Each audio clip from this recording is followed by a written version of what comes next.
following presentation is for educational purposes only. All of the symbols, trading ideas, and live trading are for demonstrational purposes and are not recommendations or trading advice. Past performance may not be indicative of future results. All of the information and opinions expressed by third-party guests are their own and are not necessarily those of NinjaTrader LLC. Trading futures involve substantial risk and may not be suitable for everyone, and trading futures can result in losses greater than the initial required margin. Traders should only trade futures with risk capital. Risk capital is money that you can afford to lose without jeopardizing your financial security or current lifestyle. You can find additional disclosure information on the NinjaTrader website.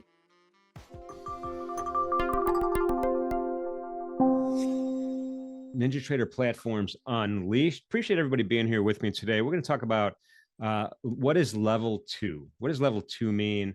How does the level 2 tool work on the NinjaTrader software? What is time and sales, and how is that related to any of this stuff?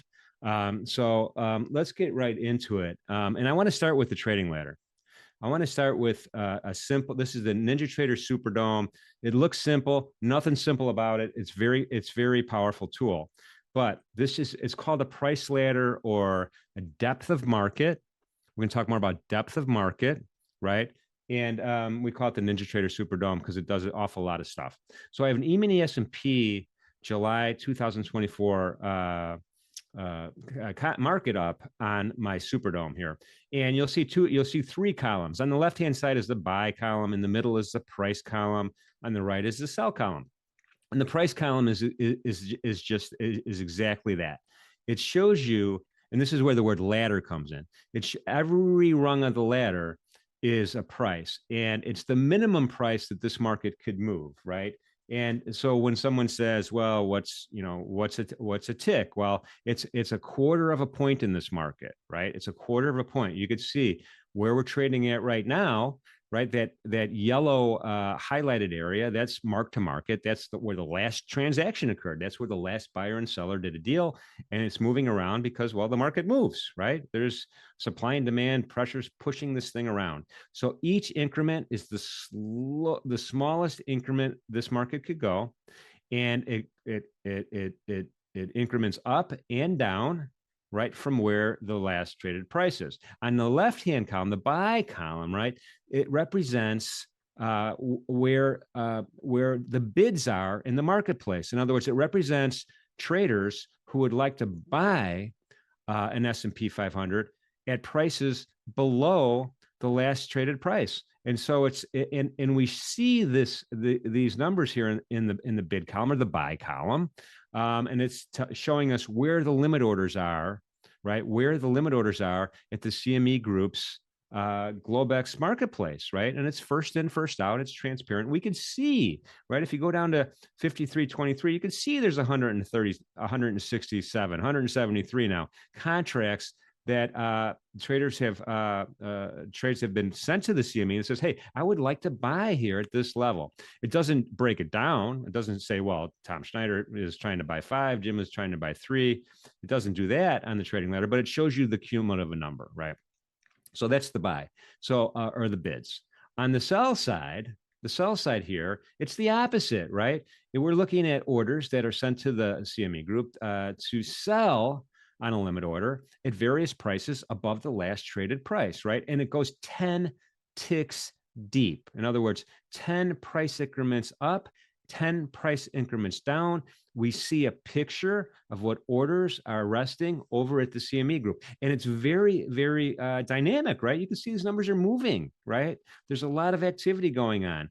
Traders are adding to price levels. They're canceling orders at price levels. They're moving orders, right? They're cancel replacing orders to different levels based on whatever their trading strategy is. So it's very, very dynamic. So it gives us kind of a quick view of where the bids and offers are.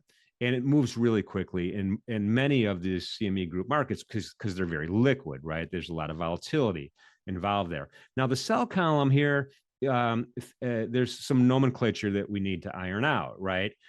Some folks would say these are offers, right? That are offers that are in the order book, right, at the CME Group. Other people will use the word ask. These are asks, right, in the order book. On the left-hand side, we'll stick with bids, right? So buying limit orders on the left, selling limit orders on the right. And it's dynamic. It moves around. So that's when people refer to level 2 depth of market, they're really referring to this, right? And it didn't start in futures. Actually, it started in with the NASDAQ level 2 view that some ECNs and brokers were using way in the early 90s. The futures markets caught up and then some really quickly, and said, well, fine, you could show your ECN or your market maker book, but we're going to show the whole market. So this is the whole market. Advantage goes to futures. And that's what you're seeing. You're only seeing limit orders. You're not seeing market orders. You're not seeing stop losses. So that's another important thing. So think about this in terms of level 2 look. What's my level 2 look? Now, with NinjaTrader software, we have another tool here, which gives us another good look, because this moves around a lot, right? This is kind of moving around a lot. If you try this in the micro NASDAQ, you might get a little whiplash. I'm going to go over to new. And then I'm going to click on this thing that says level 2. It's about halfway down the drop-down menu, level 2. And it's going to open up a new window, right? It's going to open up a new window. It's color-coded. You could change the colors if you want. It's very, very vibrant, rainbow-like colors here. And there's a lot of information here. And it's pretty basic, right? It's pretty basic, but let's talk about it. At the top here is just regular bid, ask, last, regular quote board at the top, right? High, low, previous close, net change, and volume, right? This is all the standard data that I like to look at for every marketplace. What was the high? What was the low? Where's the volume? So this is kind of standard part of the level 2 window. Now on the left-hand side, it shows some information that you might not be used to. This yellow area right here is pretty much saying, hey, if the spread is 1 tick or a quarter point, which is the bid-ask spread, right? That's the difference between the bid-ask spread when the E-mini S&P market is super tight, like it is now, right? Like it is now. Then it gives you the size data, right? And it's moving around quickly. 101, 103, 107 on the bid, 90 on the offer, right? And then it even shows you what the price is, right? It shows you what the bid offer price is at the very top. So, okay, nothing new there. But let's go to the next level down. Now it's widening the spread to 75, right? 3/4 of a point. And it shows you, so between 23, 25, and 24 even, this is where the size is. This is, at these price points, not cumulative, at these price points. Here's what the size is, 118, 136. It's moving around really quickly. And it continues to do that through the price ladder, right? Continues to do that through the price ladder. At a spread of 125, here's the volume numbers. And it goes on and on and on all the way down. Now it moves around quickly, right? It moves around quickly. So I like to look at the right-hand side and see, hey, this is just a graphical histogram bar representation of the table on the left. That's all that is. But it gives you kind of the volume imbalance, if you will, between the bids and the offers at these different price levels. And when you see, like, for instance, this big green one right here at 22.75, now it's shifted. There it's back up there again. That's telling me that there's interest at that price, right? It's telling me that there's interest at that price. And, depending on how much the the different differential is, you could kind of make some conclusions out. Are these institutional orders? Is there a lot of inventory at this level? In other words, you see that big blue histogram bar right now. That's telling me there's a lot of inventory at 22.50, right? There's a lot of folks that want to get long there at 22.50. And so in order to break through that 22.50 level, sellers have to absorb that inventory so that the bid offer spread could move down a tick. So that's why these histogram bars are pretty useful to me. And then at the bottom, this is just another graphical representation of what we're seeing on the trading ladder, right? We have bids on the left, we have offers on the right, and it's really the same. It's really the same, except it doesn't bounce around like the trading ladder does. So it's another view, if you'd like, to kind of see what the sizes are at 10 ticks deep. This is, again, depth of market. 10 ticks deep. Where is the volume? Where is the volume? And it even has a timestamp in there as well. And then where are the asks? Where's the offers, right? On the right-hand side. So that's what this tool does. And, the properties is pretty simple. You just right click and you could do stuff, right? You could change the instruments. You could add tabs at the bottom. You could track market makers isn't a thing here. We don't have to worry about that. Properties, click on properties. You could change fonts and colors if the rainbow is kind of making it hard to see. And then in some markets, depending on your data feed, you can go more than 10 ticks deep. We're just sticking with 10 ticks deep because that's kind of the norm. That's kind of the way. That's kind of it. And some folks will give you 20 ticks in some markets if you'd like. So it just depends on your data provider. So this is pretty straightforward here. This is a pretty straightforward look. Really, where I think I get a lot of value out of this when the market's a little bit slower, and I could see, look at the imbalance of the bids here at 22.25, 22.50, and then it just shifted. Still at 22.50 now. So there's a lot of inventory right there. There's a lot of buyers down there to worry about.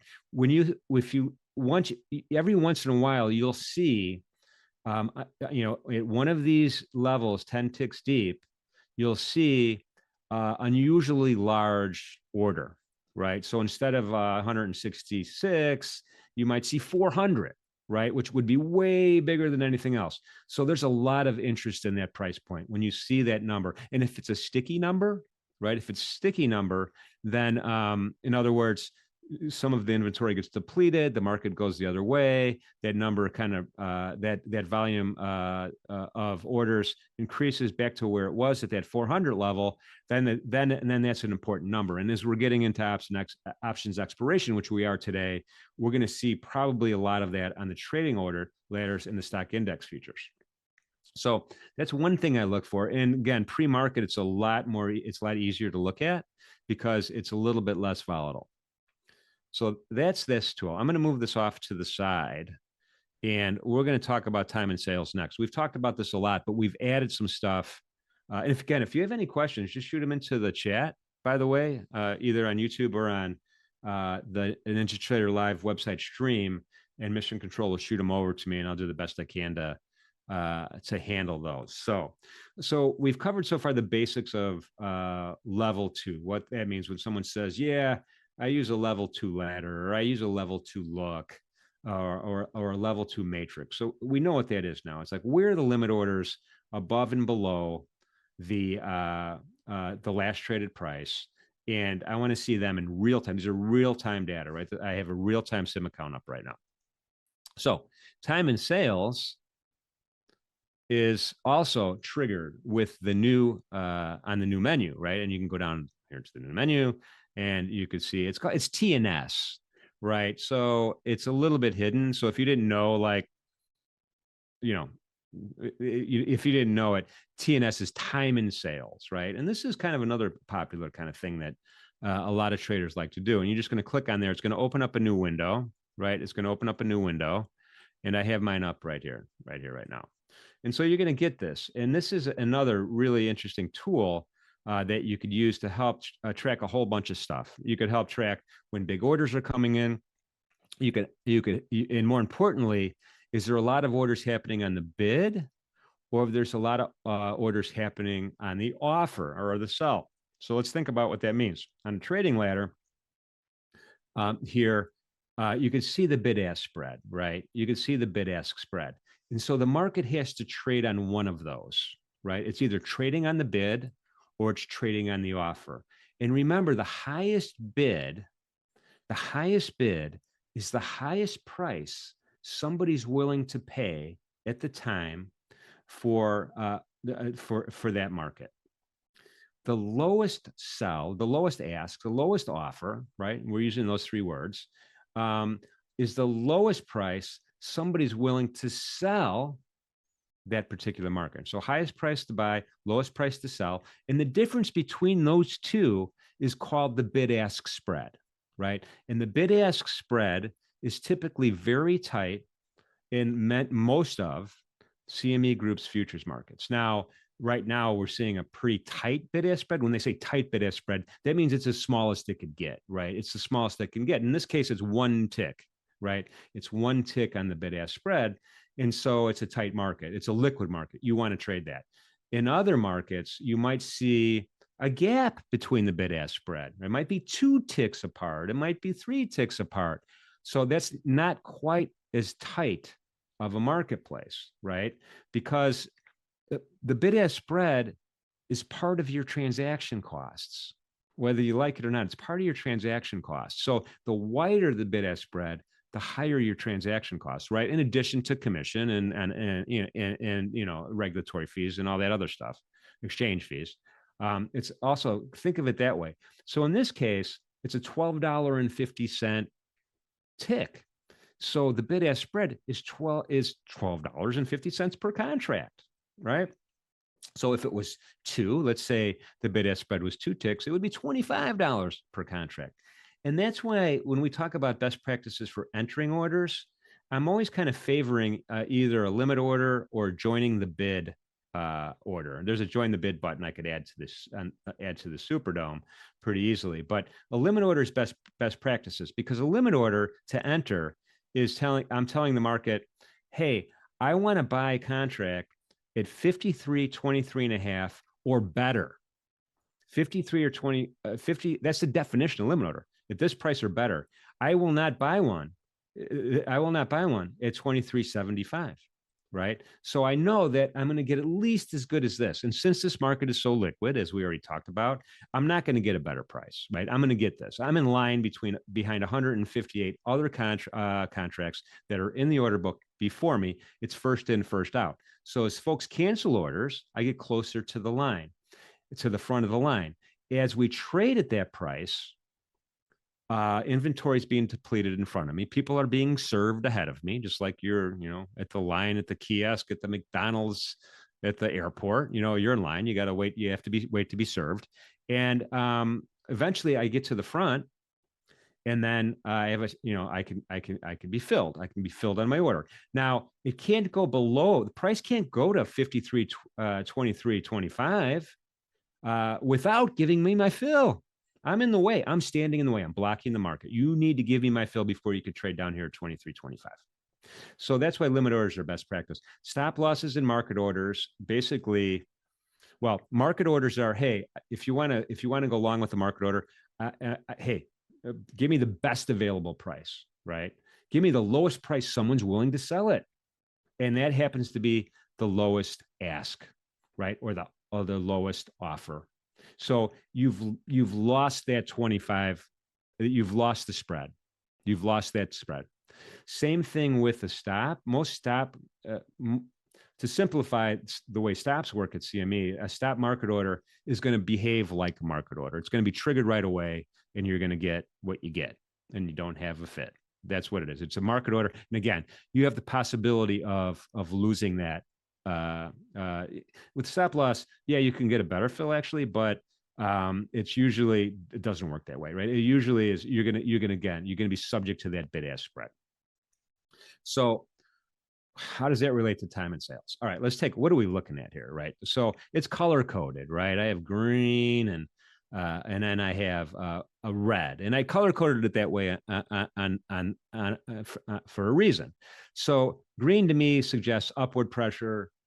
Red to me suggests downward pressure, right? And what's coming in here is a timestamp, the price, and the quantity of the trade as they're coming in order as they're coming in, right? They're flowing in right now. So you have a lot of 1 lots, a lot of 2 lots, a lot of 3 lots, 7 lots. And when I say lots, I mean contracts, right? Contracts, lots, the same thing. So I'm looking at this. So these are kind of small volume trades that are happening. It's Friday. It's after the opening range. Things are slowing down. And so how does this color coding work? Why is green suggest upward pricing and red suggest downward pricing? Well, the way I have this set up, and I'll show you how to do this in a minute, I want to know which trades are happening on the offer, right, on the sell side, and which trades are happening on the buy side or the bid, right? if they're happening on the offer and they're depleting inventory at the offer, then and there's nothing left, buyers still want to get in, and then it's going to jump up to the next tick, the next price level to fill those orders. And that's bullish. That tends to drive the market up when you see a lot of demand, right? A lot of demand, limited amount of inventory on the sell side. And as that inventory gets depleted, it's going to go up. And you get us kind of a hint of that when you see a time and sales window and you color code it. So again, the red are trades that are made on the bid, and the green are trades that are made on the offer. And it's got to happen on one of the two, unless there's a gap. There's a middle. If there's a gap between the bid and offer, that's another color that I have, but we haven't seen that yet because this market is so thick. So let me just kind of show you how I formatted this, right? I'm just going to right click again, and instruments. This is self-explanatory. You could change.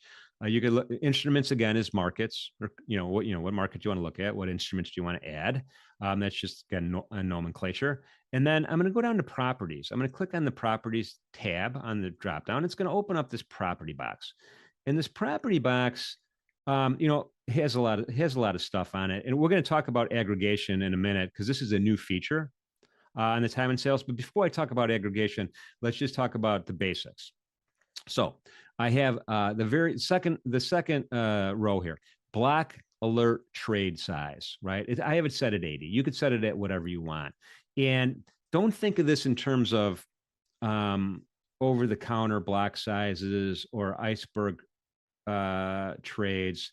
These are trades that are going through Globex, but think of it in terms of, I want to see when there's a really big order that comes through, right? I want you to give me some kind of graphical highlight when that happens. And then not only that, you could add a sound too, right? You could add, hey, if an 80 lot comes in, or an 81 lot, or an 85 lot, or a 90 lot, I want this thing to ring. I want it to make noise, right? So I have that set at 80. This is probably unique to the market. So if you are trading a lower volume market, a lower volume market, maybe you'd set your block alert size at 50 or at 40 or at 20. Again, personal preference. With time and sales, you're going to see them all come through. Now, this grid front, this is just, changing the font and the font size and bold and italic of the data that's coming through. So whatever works for you. So I already changed mine to Arial 14. I don't know, it looks better. I have the show quotes, show last price checked. I have the show quotes checked. I don't have the bid ask check because I'm seeing that on the trading ladder, and I don't really need to see that. And so kind of scrolling down here, the next important one is size filter. So this is kind of a similar function to the block alert size, but in this case, let's say, hey, hang on. On the block alert size, it's going to show it here, right? I'll see all of the bids and offers, all of the trades coming through, whether it's a 1 lot or an 80 lot. The 80 lot will have a big B next to it, and I'll have a sound alert going to it, but I'll see it in context of all of the other orders, right? Now, maybe I don't want to see all the 1 lots and 2 lots, right? Maybe I don't care about the 1 lots and 2 lots. Maybe I just want to see, hey, I just want to see orders that are 5 or bigger. I just want to see orders that are 5 or bigger. So I'll change, or 10 or bigger, or 20 or bigger, whatever number is important to you. I'll hit apply and okay. And then anything that's less than a 5 won't come through anymore, right? I filtered out the ones, the 2. Oh, there's the B. Look at that. 100 lot just came in, right? 100 lot came in on the bid, right? This is negative. This should suggest some downward pressure here. That's a big order. So everything, there's no 1s, there's no 2s, there's no 3s, there's no 4s in my list anymore because I'm filtering them out. That's what that does. It filters them out. So again, I think it's a pretty good, it's an awesome feature. I don't think it's a good feature. In my opinion, forget about opinion. This is a good feature. This is a great feature, whether you like it or not. And if you don't like it, turn it off. It's totally your call. But this gives us kind of a way to kind of see, hey, where are the big orders at, right? Where are the bigger size traders, weighing in on this marketplace. What's a fair price here? What's the trend? So that in conjunction with a series of green is suggesting upward movement. That with suggesting a series of red is suggesting downward movement. And then, if I'm nimble enough, then I could try to take advantage of that. So let's go back to the properties windows. I want to talk about the aggregation last. So hang tight here. Let's scroll down and see if there's anything else we're missing. I could add these columns. They're already added. So everything is good. All right. So color coding here. This is kind of important too. So in NinjaTrader, we talk in terms of foreground and background, right? So I have a transparent background. It's white, but it's transparent. There's no color on my background. So when you see background, think in terms of don't think in terms of the number, think in terms of the background. When you see foreground, think in terms of the number of the letters, right? And that's what we want to highlight. So for my ask, remember ask is the same as the sell side, right? Trades are happening on the ask or on the offer or on the sell side. And that's, again, color coded, right? So on the ask, I have a color coded red. And then, hang on a sec. On the ask, all right, so I want to change that to green, right? Because if the trades are happening on the ask, then that's, again, suggests to me upward pressure. So I want that green. And then let's go to bid. Where's the bid foreground? The bid foreground is here. I have that at orange. Hang on a sec. Let me make sure I have my, I'm sorry. At bid. I'm sorry. I want at bid. My bad. At bid. So forget about that. So ask foreground. Forget about that for a second. Ask. There's a lot of little lines in here. I don't have my glasses on. At ask foreground, I have green, which is correct. Let's go to at bid foreground. I have red. That is correct. So that's color coded correctly. Now there's a couple of other categories here too, like above ask, right? So let's say the bid ask spread, we quickly jump because we chewed up all that inventory. The ask is no longer there, and it kind of jumps. So then I want to be darker color. So I'm a dark navy there, right? It very rarely happens. Below bid, same thing, a deep pink. In other words, it might not be one tick bid ask spread anymore, and so it's still showing me though that it's happening on the bid. So that's how it's color coded. Those are the main categories. There's a between foreground, which is, I just have it at black, right? So as an example, if the bid ask spread is 4 apart and someone puts an order in the middle, right, and it gets filled either by a market maker or an offer, then that's going to show up as a black. It's very rare also in a very thick marketplace. So that's how that color coding works. And again, you might have a different idea, but I try to make it so that it's like, all right, green is positive, red is negative, and I want to see, are we happening on the bids or the offers? And that's how I have it color coded. So I think that's it. I mean, that's pretty much how you use this time and sales window. Now I have it linked to my market analyzer.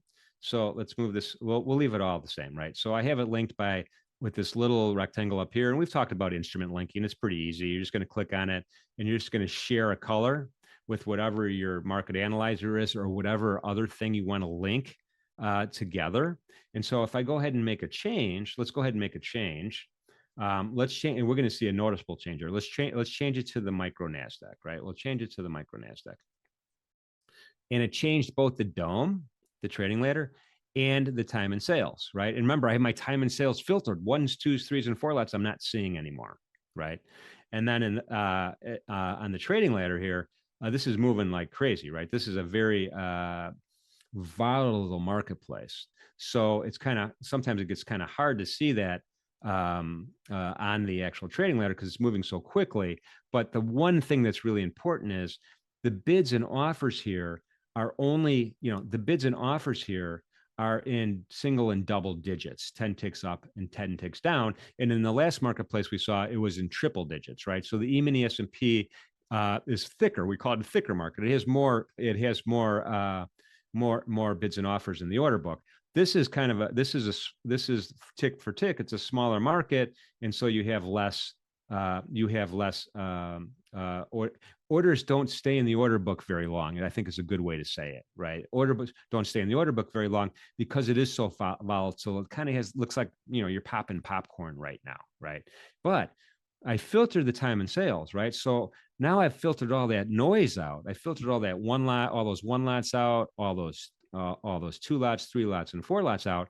And so now I can get a better picture. Where are the bigger orders coming in at, right? And right now they're coming in, the bigger orders are coming in on the bid, right? Suggesting downward pressure here in the market, which we're seeing on the trading ladder. And let me go ahead and center that, make it auto center. So this is, for me right now, this is telling me, hey, I don't want to get long right now. There's a lot of offers happening. I'm talking about a longer term swing trade. Maybe there's a lot of offers happening, a lot of trades happening on the bid instead of the offer. So look at all that green, right? Look at all that green. We even have some pinks. In here. So it's a pretty useful tool. I would spend time with these tools in a real-time simulated live NinjaTrader trading platform, and get the right combination between filter sizes. Really quickly, or one last thing we didn't talk about, and I'm going to do this again really quickly right now, is I'm going to get rid of the filter size, and then I'm going to talk about aggregation. This will just say all your data is not going to come in as tick for tick. And let's say you wanted to say, you know what, I only want to see it. I want you to aggregate it every 5 seconds. So I'm going to type a 5 in there. I'll hit apply and I'll hit OK. And so now every 5 seconds, you're going to go ahead and get this data coming in. Now, so let's double check, make sure I got everything right. Let's get rid of this filter size, make it 1. Apply and OK. All right, there we go. So now every 5 seconds, it's going to give you a blast instead of every single tick.